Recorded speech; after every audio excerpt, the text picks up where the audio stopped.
To save their daughter, a wealthy Victorian family paid a fortune.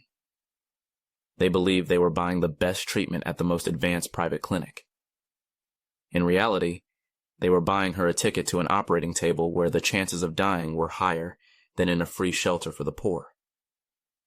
This was not an accident, but the central paradox of the entire system. The perverse logic was simple. Poor patients couldn't pay, so minimal resources were spent on them. But wealthy families could afford expensive, innovative methods. It was in these elite institutions that pioneers like Dr. Henry Cotton worked. His theories demanded radical surgical intervention, and it was affluent patients who became the testing ground for his experiments. The mortality rate from hysterectomies, used to treat disobedience, reached 40% in such clinics. It was almost Russian roulette with a scalpel. This paradox is just the tip of the iceberg. But to understand the whole system, we must ask two key questions that shatter the official history of medicine. The first question: why did Victorian psychiatric asylums, armed with scientific theories, have a higher treatment mortality rate than medieval shelters where patients were simply isolated? Progress led to a monstrous regression. The second question: how could Dr. Henry Cotton, whose own statistics showed a 40% mortality rate from his operations, be considered a medical genius and not a serial killer? What made society and his colleagues turn a blind eye? These are not rhetorical questions. We will find the answer to the first by examining the so-called therapies. The key to the second lies in the mechanisms of social control, and in the end, we will piece it all together. By the end of this video, you will have an arsenal of 7 keys to understanding this machine. You will learn how a diagnosis became a death sentence, how architecture became a prison, and how water became a weapon. We will explore the engineering of total submission, see how humanism turned into slavery, and reach the peak of madness, the scalpel that was meant to heal the soul. These 7 keys act like a safecracker's tools, prying open a system that was locked for decades. This won't just change your view of the history of psychiatry. It will force you to look anew at the very line between sanity and madness. And in just a moment, you will learn about the first and most insidious tool of this system, the diagnosis that served as a one-way ticket for thousands of inconvenient women. In the age of steam and electricity, the main tool of confinement was an idea born in the time of Hippocrates, the myth of the wandering womb. Victorian doctors called it hysteria and attributed hundreds of symptoms to it, from depression to a passion for reading novels, from insomnia to disobedience to a husband. This created an illusion of scientific validity. But here's what the archives hide. Up to 75% of upper and middle-class women in England received such a diagnosis. This was not an epidemic of disease. It was an epidemic of social control, a legal pretext for a family to get rid of any inconvenient woman. It was not a medical verdict, but a social sentence, and it was carried out immediately. Her symptoms were simply her personality traits: curiosity, emotional depth, a refusal to accept an imposed role. To her family and doctor, her independence was nervous exhaustion, and her interests were dangerous exaltation. She was promised rest and a strict regimen for her own good. But instead of a trip to a resort, orderlies came for her. Her protests only confirmed the diagnosis in the eyes of her loved ones, who handed her over to an impersonal system. Her illness was her personality. Her journal, filled with dreams, became the primary evidence of her madness. Her personality was like a young tree, but the treatment became a process of brutal pruning to force it into an acceptable artificial shape. And the first tool in this process would not be medicine, but the very architecture of her new prison. So why was male hysteria almost never diagnosed? After all, men suffered from the same symptoms that we would today call PTSD or depression, but their condition was called neurasthenia, or fatigue. They were prescribed rest, travel, and a change of scenery. A woman, however, was considered inherently defective, subservient to her reproductive system. A popular medical handbook from the 1870s stated bluntly that a woman's nervous system was 4 times weaker than a man's. The diagnosis of hysteria was not a mistake. It was a perfectly functioning scientific justification for misogyny. And to house these sick women, a special architecture of control was created, where every brick was a part of the therapy. The very word asylum implies a place of safety. Reformers like Dorothea Dix genuinely fought to create a humane alternative to prisons. At first glance, this was enormous progress. But from the moment of admission, a patient lost all her civil rights. Her name was replaced with a number. Personal belongings, letters, photographs, anything that connected her to her past life, was confiscated. Journalist Nellie Bly, upon entering an asylum in 1887, described how a nurse's cold hands took her ring and locket. This was followed by the deafening clang of an iron bolt. This was not a safety precaution. It was the first stage in the erasure of her identity. She was stripped of her name and her past. Now, the building itself would reformat her personality. How can a building provide treatment? Victorian psychiatry had a direct answer. Proper architecture restores order to a disturbed mind. This is the second key to the system. The architecture of control. Its pinnacle was the Kirkbride plan. Symmetrical wings to separate patients, large windows for light, and views of nature. On paper, it was a utopia. In reality, the gigantic, overcrowded buildings became their own antithesis. Long corridors were not for strolling, but for surveillance. A single attendant could monitor dozens of wards. The Kirkbride plan was designed to be like a riverbed, where streams of patients would flow freely toward healing. But overcrowding turned it into a water pipe under immense pressure, and the floors in the corridors were deliberately made to creak so that every step could be heard. The utopia had become a panopticon. Within these walls, a strange rule was enforced. An almost complete absence of mirrors. The official reason was safety, to prevent a patient from breaking the glass and harming themselves. But this was merely a pretense. The true purpose was psychological. Without the ability to see one's own reflection, without personal items linking them to the past, a person gradually lost their sense of self. They ceased to perceive themselves as an individual. In the rules of Bedlam Hospital, Clause number 14 explicitly forbade patients from having any reflective surfaces to prevent morbid self-reflection. The patient had to forget who they were so the system could mold them into a submissive member of society. Survivors described the shock of seeing their own face for the first time in years and not recognizing it. Imagine being locked in an empty room. No windows, no furniture, no sounds. How long could you last? An hour?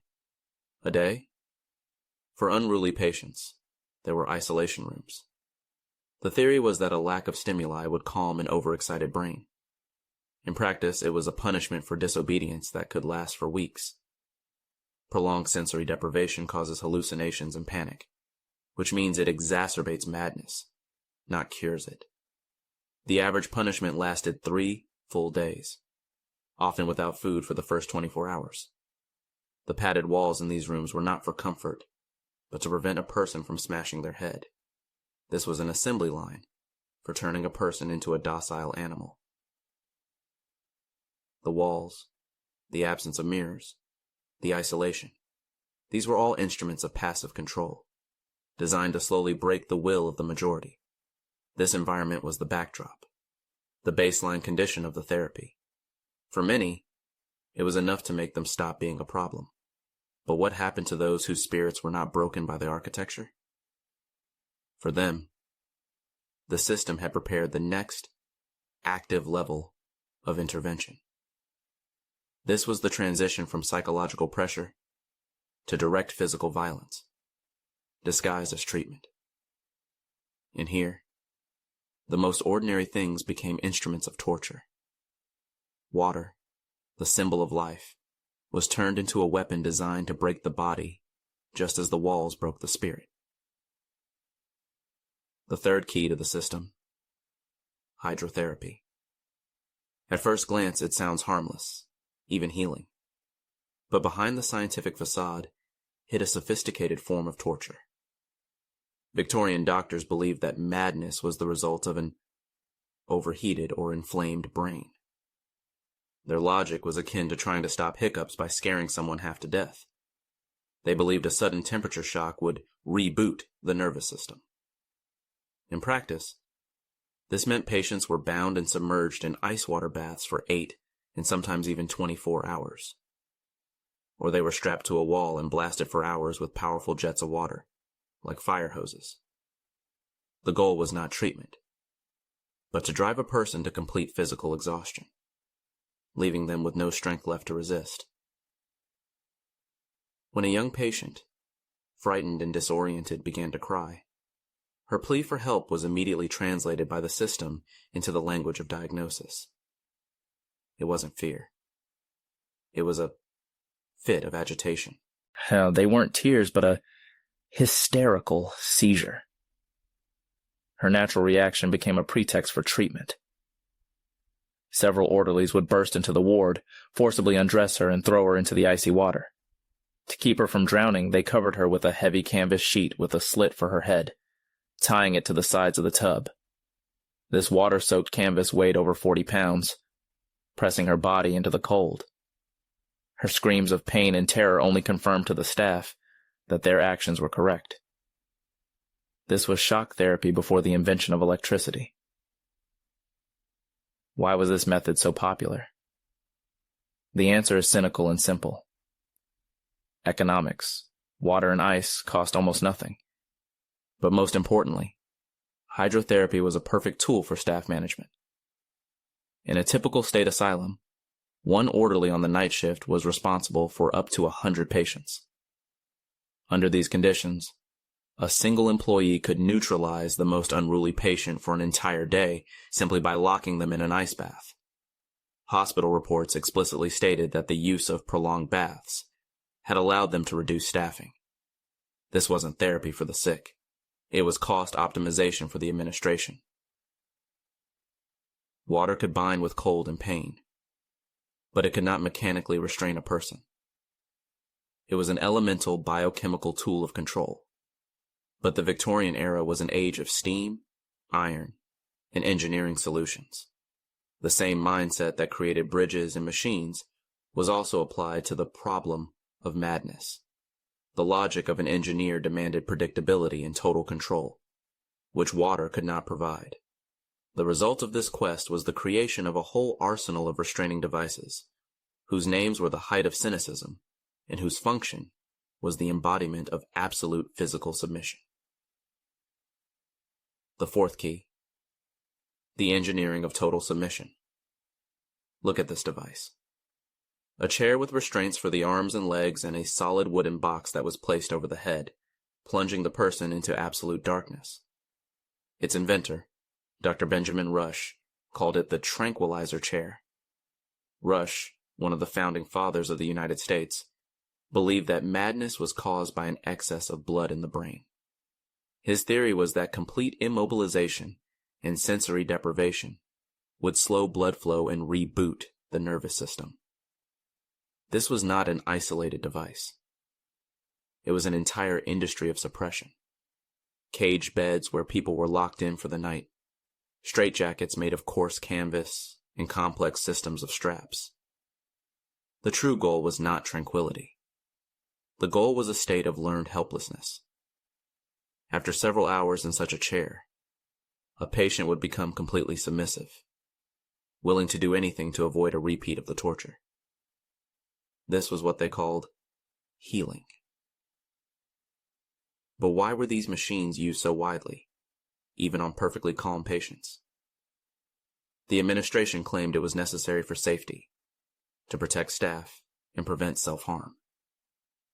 This sounded responsible. The reality was simpler and more cynical. a catastrophic shortage of staff. It was cheaper to strap 20 people to their beds for one orderly to watch over than to hire enough employees. The machines of suppression were an economic solution. In the 1880 annual report of one asylum, the purchase of restraints was listed in the same budget category as brooms. They accounted for 5% of the patient maintenance budget, the same amount spent on all medications combined. What happened to a person placed in this chair? Imagine a young man who resisted the orderlies. The first few hours in the chair are pure rage. He screams, tries to break free, and curses his tormentors. The system sees this only as confirmation of his diagnosis. But hours pass. The straps cut into his flesh. His limbs go numb. In the complete darkness and silence of the box over his head, anger gives way to despair, then to a hollow apathy. When he is finally released, he feels no joy, only animalistic fear and emptiness. He has learned to obey. He will follow any order, no matter how absurd, without question. His will has been reforged like metal, given a new shape that suits the system. The machines were a crude tool that broke the body to subdue the spirit. It was a punitive approach. But there was another philosophy that appeared far more humane: moral therapy. Its creators, reformers Pinnell and Tuke, promised healing through discipline, a strict daily routine, and meaningful work.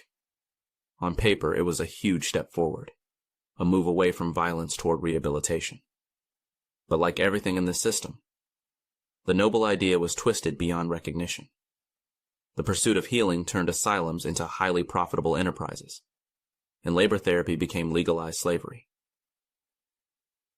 The fifth key: humanism as slavery. How could monotonous work in a laundry for 10 hours a day heal a mental disorder? At first glance, it's absurd. But reformers Pinnell and Tuke believed that structured labor would restore a patient's sense of dignity and connection to reality. On paper, this was a revolution. In practice, asylums quickly realized the economic benefits.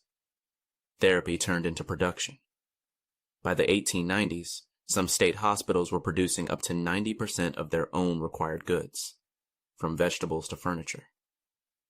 The therapeutic value was just a cover. Refusing to work or failing to meet a quota was punished with ice baths. The humane idea became another tool of coercion. And this is precisely why labor was used to treat the poor. For the wealthy, far more radical methods were prepared. Why did wealthy female patients suffer from mutilating surgeries more often than poor ones? On the surface, there was a convenient explanation based on class prejudice. People from the lower classes were accustomed to hard labor, while aristocratic women needed more subtle, scientific methods. The real reason was purely economic. The labor of poor patients generated direct income for the hospital, making them a valuable asset. Wealthy patients, however, paid enormous sums of money, and their families could afford expensive experimental surgeries on which doctors built their careers. This was not medicine. It was a business model. The poor were treated with slave labor, the rich with mutilating surgery.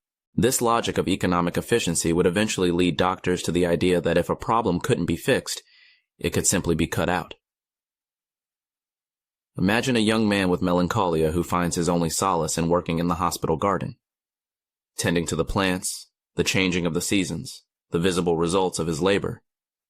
All of it gives him a purpose. He is on the road to recovery. But one day, he is transferred to the laundry due to a shortage of workers.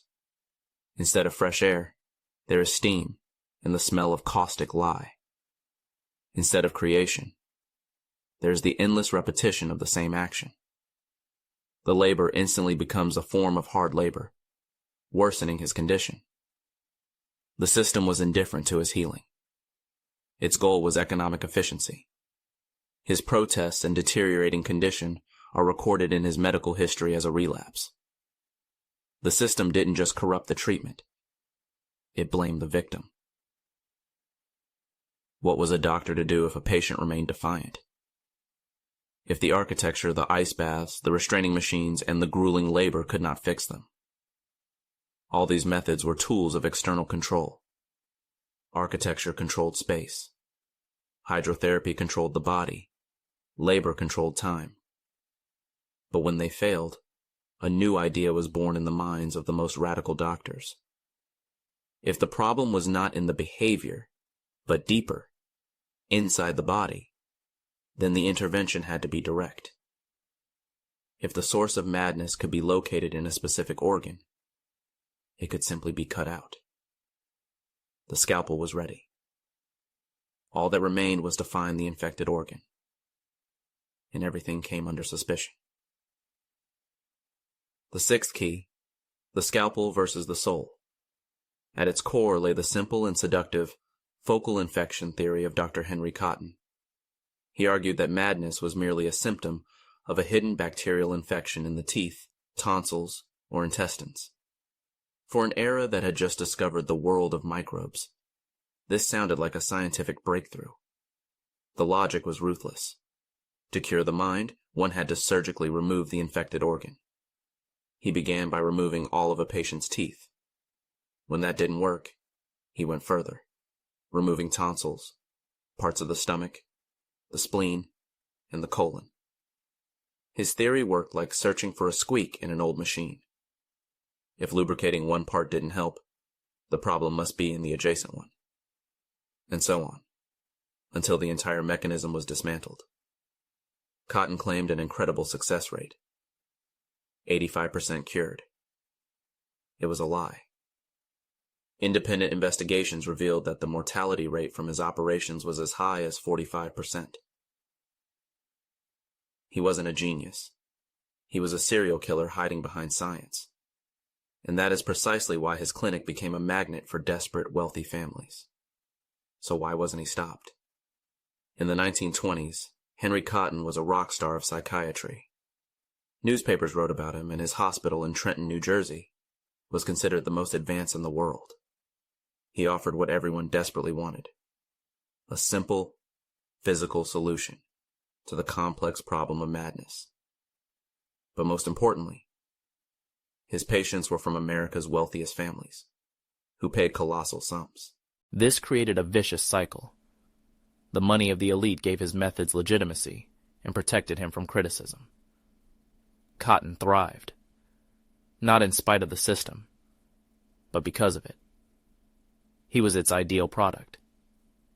By paying his bills, wealthy families were effectively funding the continued torture and murder of less protected patients in the public section of his hospital. Imagine your loved one is suffering. An luminary of science offers a risky but breakthrough method. Would you agree? This is what the assembly line looked like. A woman, let's call her Margaret, is admitted with a diagnosis of melancholia. Cotton finds a focal infection in her teeth. All of them are removed. There is no improvement. This means the infection is deeper. The next stage, removal of the tonsils, again, a failure. To Cotton, and this only proved that the source was simply located elsewhere. His logic was flawless to him and fatal to the patient. He performs an operation to remove part of her colon. Margaret dies from post-operative sepsis. On her death certificate, signed by the clinic's doctors, the cause of death is listed as death from complications caused by psychosis. The system not only killed her, it erased the evidence of its crime by blaming the victim. Over his career, Dr. Cotton authorized the removal of more than 11,000 teeth. This monstrous system seemed invincible. A vague diagnosis was the entry point. Architecture, water, machines, and labor were the tools of control. The scalpel was the final solution. The system diagnosed, treated, and certified death, concealing its own crimes. It was the judge, jury, and executioner. But this fortress had an Achilles heel. All its power rested on secrecy, on what happened behind its high walls and locked doors. What if someone could get inside, not as a patient, but as a witness, and return to tell what they saw? The idea seemed impossible. But that is exactly what happened. A young journalist named Nellie Bly feigned insanity to get into one of America's most terrifying asylums on an assignment from her editor determined to break the system from within. She walked into hell voluntarily. But would she be able to walk out? How could a 23-year-old perfectly healthy woman convince a panel of doctors of her insanity in a single night? Nellie Bly's plan was brilliant in its simplicity. She did not feign violent outbursts. Under the pseudonym Nellie Brown, she rented a room in a cheap boarding house for working women. There, in front of a mirror, she practiced a frightened, vacant stare for hours. At night, she caused a commotion, complaining of memory loss and fear. It was enough. With frightening ease, she was passed from police officers to doctors, and each subsequent expert merely confirmed the diagnosis of the previous one. They weren't seeking the truth. They were seeking confirmation. The system wasn't a diagnostic tool, but a sorting machine that only worked in one direction. In, the door slammed shut behind her. Her very first day on Blackwell's Island showed her that the reality was more horrific than anything she had imagined. She expected to see chains and screams. The physical horrors were evident. An ice-cold bath into which all patients were dipped one after another, without changing the filthy water, which had a temperature of about 40 degrees Fahrenheit. Spoiled food. Abusive nurses. But the real shock came from her conversations with the other women. To her horror, she discovered that many of them were perfectly sane. They were poor immigrants who didn't speak the language, widows who had been left homeless, women committed by jealous husbands. They weren't mad, just defenseless. The most terrifying thing was not the violence, but the complete lack of rights. The realization that your word meant nothing anymore. Nellie saw nurses choke and beat patients, then write in the logbook that the patient had a seizure. She realized that the walls of this hospital concealed murders. Immediately after her admission, she began to act completely normal. But why, then, was she not released? As soon as Nellie had gathered enough material, she stopped feigning. She behaved like a completely healthy person. But her attempt to prove her sanity was like trying to put out a fire with gasoline. When she complained about the conditions, the doctors wrote, agitated. When she behaved calmly, they saw improvement under the influence of treatment.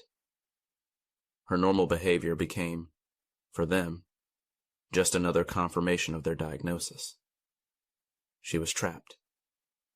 Exactly 10 days later, as planned, a lawyer from her newspaper, the New York World, arrived at the asylum. He demanded her release. The staff's faces showed shock and panic. They realized who their patient really was. Nellie Bly walked out of the gates not as a cured patient, but as a victor. In her hands she held the truth. Dozens of stories that, in a few days, would explode on the pages of the newspapers. But what could one article do against a machine built over decades? The publication of her series of articles, 10 Days in a Madhouse, in October 1887, had the effect of a bombshell. Shock and outrage swept through New York and then the entire country. The illusion of humane treatment was shattered forever. But it wasn't just about emotions. A grand jury launched an official investigation. Nellie Bly herself participated as an expert witness. The budget for the Department of Public Charities and Correction was increased by $1 million, a colossal sum for the time. The most abusive nurses were fired.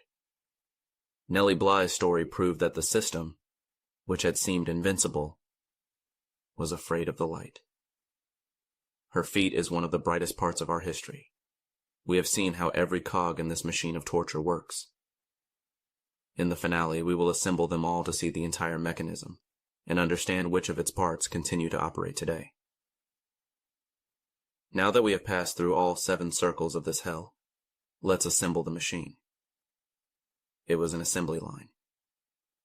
Its first element, the gateway into the system, was the diagnosis. Hysteria was not a disease but a legal weapon that legitimized all subsequent violence. Once this label was placed on a person, they were immediately put into the architecture of control. Long corridors, creaking floors, the absence of mirrors and personal belongings. It was all an environment engineered for suppression. This process was like soil erosion. The diagnosis was the first downpour, and the architecture was the constant wind that stripped away the personality layer by layer, leaving only a bare, defenseless core. Now we understand why the system was so effective at holding people. The very first step stripped them of all rights and their identity, making resistance nearly impossible. Upon this defenseless foundation, the system unleashed 3 pillars of discipline. Hydrotherapy broke the will through pain and temperature shock. The restraining chair did it through complete immobility and sensory deprivation. And forced labor did it through endless exhaustion and economic exploitation. Pain, immobility, exhaustion. These were not therapeutic but punitive practices, borrowed from the arsenal of prisons. And this provides a direct answer to the question asked at the beginning. Why did treatment kill more often than its absence? Because its goal was not healing, but the establishment of total control. When the objective is to break a person, not help them, any harm becomes not a failure, but proof of effectiveness. And this is why the system so fiercely defended its executioner heroes. Dr. Cotton's radical surgery was not an anomaly, but the logical apotheosis of the system. If external behavior could not be subdued, then the body had to be opened up and the wrong parts cut out. And now we can answer the second question. Why was Cotton considered a genius and not a murderer?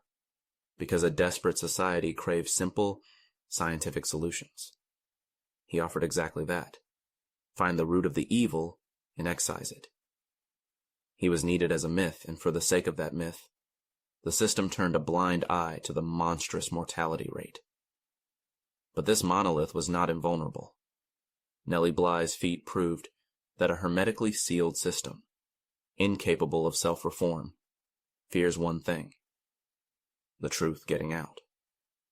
Just 1 month after the publication of her articles in October 1887, a grand jury began an official investigation, an unprecedented speed for that time. We have seen how the system worked in the past. But the main question is, what of it remains today? The history of these asylums is a timeless warning about how easily science can become a justification for cruelty. We have seen 2 fundamental faces of this evil. On one hand, the active, conscious cruelty of one man, cloaked in authority. A prime example is Dr. Henry Cotton. On the other, the passive, faceless indifference of an entire system. The doctors, officials, and society that allowed this cruelty to flourish because it was easier and more convenient. In your opinion, which is more terrifying and dangerous for us today? The active evil of a single genius who convinces everyone he is right, or the quiet complicity of an indifferent system? Write just one word in the comments. Write science if you believe the former is more frightening, an evil will cloaked in authority. Or write system if you believe the latter is more dangerous, the indifference of the majority. There is no right answer, but your choice will show which lesson from this story you consider most important.